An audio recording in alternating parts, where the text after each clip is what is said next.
Les marchés vont cracher et ils vont tomber très durement. Les marchés sont dirigés en ce moment par la peur. L'argent important, l'argent qui fait la loi. Les institutions, les hedge funds ne croient pas dans le sauvetage de l'Europe. Pour eux, le marché est cuit et est fini. Et l'euro également, c'est de l'histoire ancienne. Ils dirigent leur argent vers des endroits plus sûrs tels que les obligations et le dollar américain, car ils pensent que le sauvetage ne fonctionnera pas. On a l'impression que, quoi que proposent les politiciens, ça ne fonctionne pas. Pourriez-vous nous dire qu'est-ce qui pourrait rassurer les traders et le marché? C'est une question difficile. Personnellement, je pense que ça ne compte pas. Je suis un trader, ça ne me préoccupe pas de savoir si ça monte ou ça descend. Ce qui m'intéresse, c'est comment faire de l'argent. Et pour la plupart des traders, ce n'est pas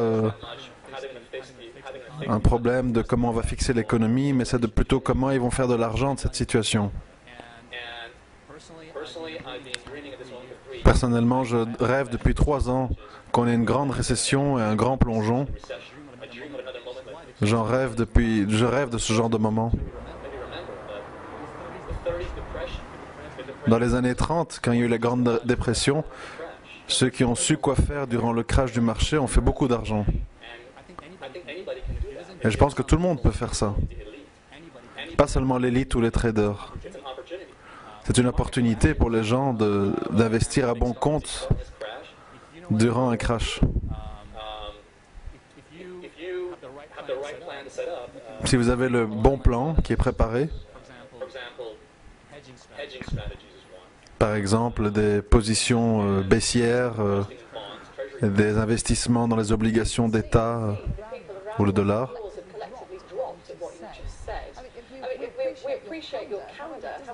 on apprécie vos conseils, mais pour la plupart d'entre nous, ce sont des mauvaises nouvelles que vous nous annoncez. J'aimerais dire à tous ceux qui regardent cette émission que le marché est comme un cancer qui se propage. Plus on attend, plus le cancer se propage. Pour l'euro, c'est trop tard.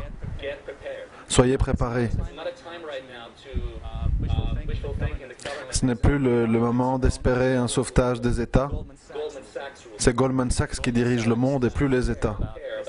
Et Goldman Sachs n'en a que faire des aléas des pays. Eux, ils voient comment faire de l'argent.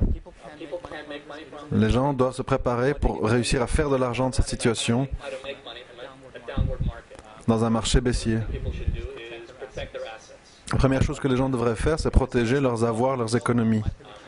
Il leur reste, à mon avis, plus ou moins 12 mois avant d'avoir des millions de gens devant les banques qui ne pourront pas récupérer leur argent. Donc j'aimerais dire aux gens qui écoutent, soyez préparés. Prenez les bonnes décisions et la pire des choses serait de ne rien faire. Voilà, ce cauchemar n'est pas vraiment ce qu'on voulait entendre.